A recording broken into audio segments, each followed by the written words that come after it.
안녕하세요. 양심중고차 이진영입니다. 자, 오늘 구매 대행은 멀리 있는 지역에 계신 고객님이 지금 대전에 있는 로체 이노베이션 지금 이 차량을 좀 살펴보고 차가 괜찮았을 때 구매 대행 진행을 의뢰하셨습니다.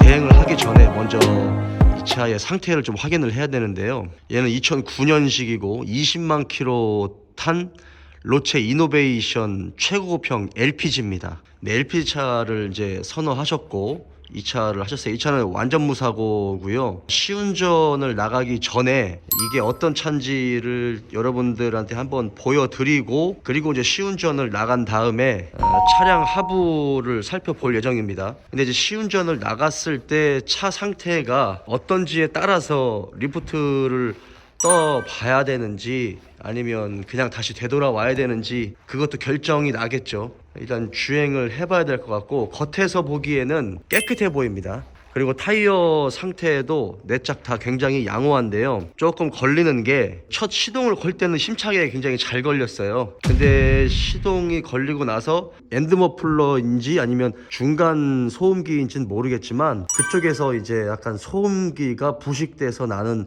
소리가 들렸어요. 그래서 그거는 일단 한번 떠보고, 가격이 그렇게 비싸지가 않은 차인데 아는 차 대비해서 속안 뭐 사고 유무 이런 거는 90% 이상 거의 믿을만 하니까 제가 다시 한번 확인해 보겠지만, 이제 뭐 동력 계통이나 제동 계통, 뭐 현가 장치, 조향 장치, 뭐 이런 주요 골격이나 이런 것들, 그다음에 각종 부품들의 컨디션이 어떤지를 한번 확인해 보고 다시 여러분께 알려드릴게요. 자, 지금 이제 이 차를 가지고 나와서 시운전을 하고 있어요. 이게 2009년식에 지금 20만 킬로 정도가 됐는데 최고급형이다 보니까 옵션은 좀 있어요. 뭐 하이패스도 달려있고, 뭐 사제 내비게이션, 후방 카메라, 그 다음에 프로토 에어컨, 그 다음에 전동 시트하고 가죽 시트, 이 당시 차로는 옵션이 좀 있고 열선 시트 당연히 있고, 이게 세타 엔진이거든요. 그래서 그 NF 소나타하고 NF 소나타 트랜스폼에 들어가는 엔진하고 같은 엔진이에요. 근데 뭐 여러분도 더 잘 아시겠지만 YF 소나타와 뭐 별반 그렇게 차이가 있지는 않거든요. 하지만 이제 YF로 넘어가면서 조금 더 엔진이, 정확하게는 모르겠지만 엔진이 조금 더 원가 절감이 되지 않았나. 그래서 중고차에서 엔진 보링을 가장 많이 하는 차가 YF 소나타예요. 이 차도 보링을 하겠지만 그래도 훨씬 비중이 많이 들어갑니다. 지금 현재 20만 킬로 됐을 때 초기 시동 걸었을 때 그 엔진이 치는 그 소리 있죠? 그 소리는 들리지 않았어요, 냉간시에. 그리고 지금 이제 시운전을 하는 동안에 온간시에도 그런 소리는 들리지 않았습니다.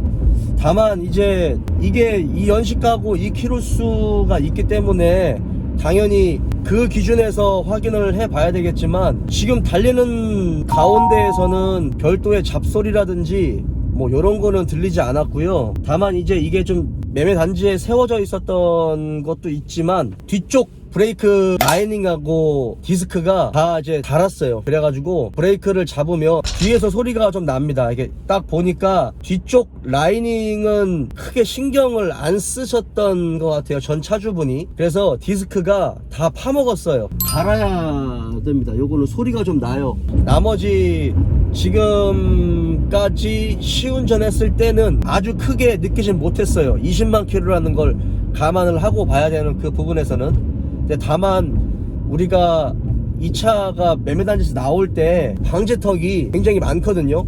방지턱을 넘었을 때는 어쩔 수 없이 연식하고 킬로수에 따라서 생길 수 있는 어쩔 수 없는 하체 부품의 이격에서 나는 소리, 그런 것들이 미세하게는 들렸어요. 그래서 요거는 차를 떠본 다음에 제가 통과 장치들 하나하나씩 한번 좀 만져봐야 될 것 같은 생각이 들고요. 그 이외에 별도의 장치나 이런 것들은 단순하기 때문에 작동 안 하는 것들도 없고, 변속 충격이나 뭐 이런 거는 없었어요. 그리고 아까 제가 이거 시운전하기 전에 엔드머플러나 그 중간 소음기 쪽에서 좀 터진 것 같다, 소리가 그 머플러 소음기 소리가 난다 라고 말씀드렸는데, 나기는 나요. 예, 그런데 막 레이싱카처럼 막 이렇게 왕 이런 소리까지는 안 나지만 조만간에 요게 교환을 해야 될 것 같은 느낌도 들고, 아니면 이런 경우도 있어요. 그 순정이 아닌 거의 비품으로 교환을 하는데 새 거지만 비품을 교환했을 때 순정 대비해서 약간 그 소음기의 성능이 좀 떨어지다 보니까 그런 부분에서 미세하게 차이가 나는 경우들도 있습니다.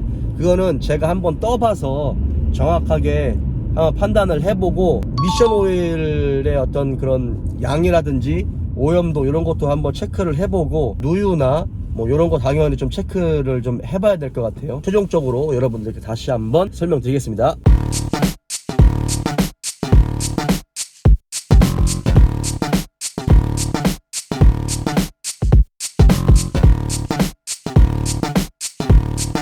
자, 이제 시운전 마치고 차량 하부까지 다 봤습니다. 최종적으로 이 차에 대해서 여러분께 좀 설명을 드릴게요. 이 차는 완전 무사고가 맞습니다. 이제 차량 하부를 떠봤을 때 조금 누유가 있었거든요. 그게 이제 프론트 카바 쪽에서 누유가 있었고, 스티어링 기어 쪽, 오무기어 고무 부트 쪽 그쪽에서의 누유가 있었습니다.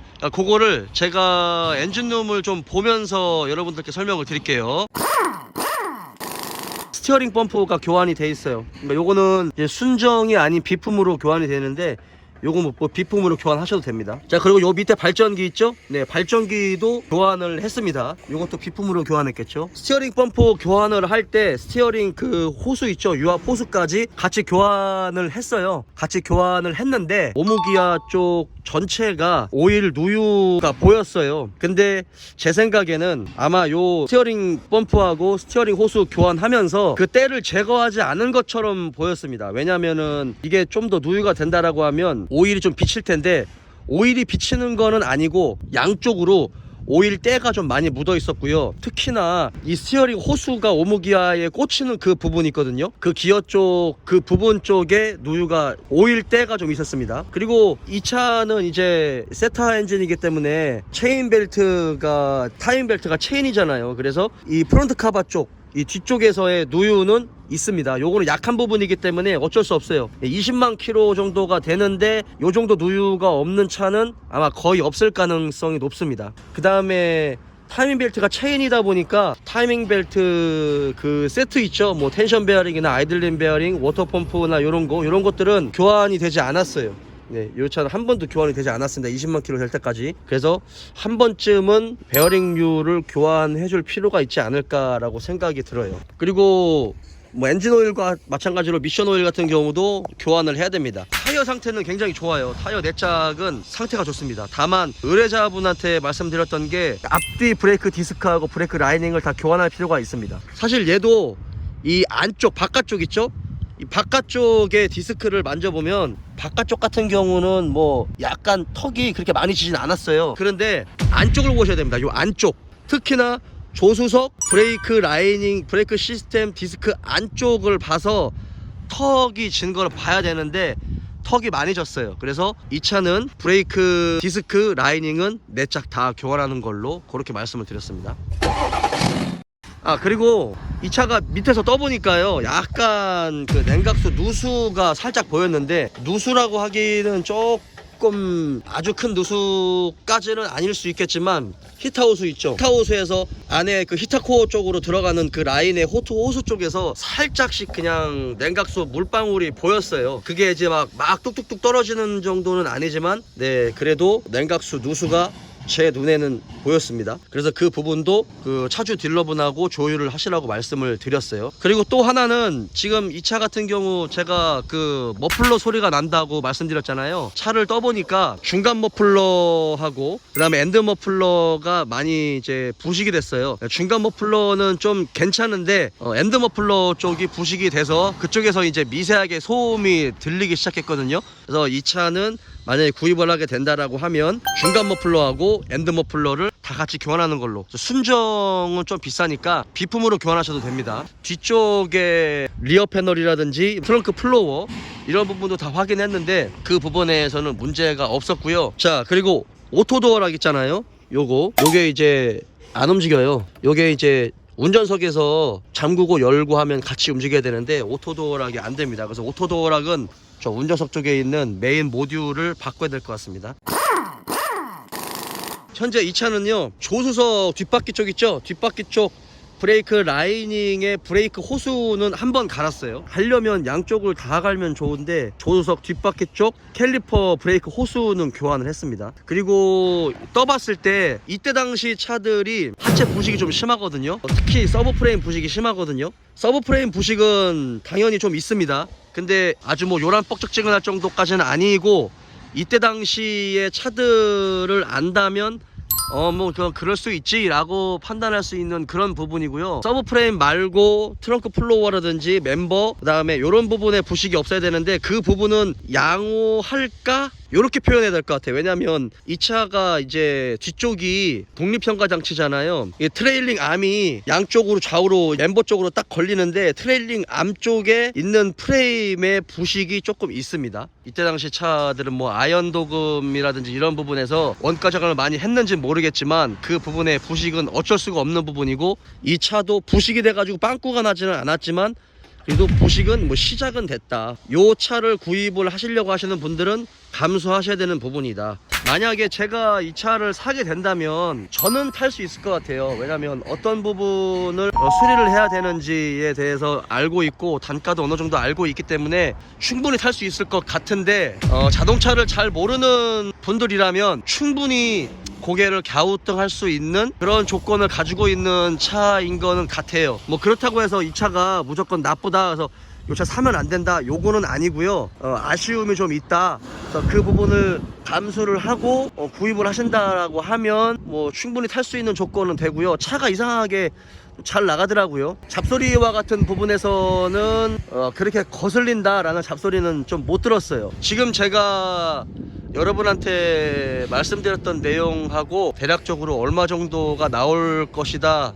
예상 수리 가격 이런 것도 소비자한테 다 말씀을 드렸고요. 그 부분은 소비자가 이 차주 딜러분하고 직접 통화를 해서 조율을 하는 걸로. 중고차 미리 보기입니다. 이거는 구매 대행을 하기 전에 먼저 중고차를 먼저 확인을 하고 그 다음에 이제 구입을 할지 말지를 판단해야 되는 그 부분이기 때문에, 네, 중고차 미리 보기로 진행을 했어요. 자, 이상입니다.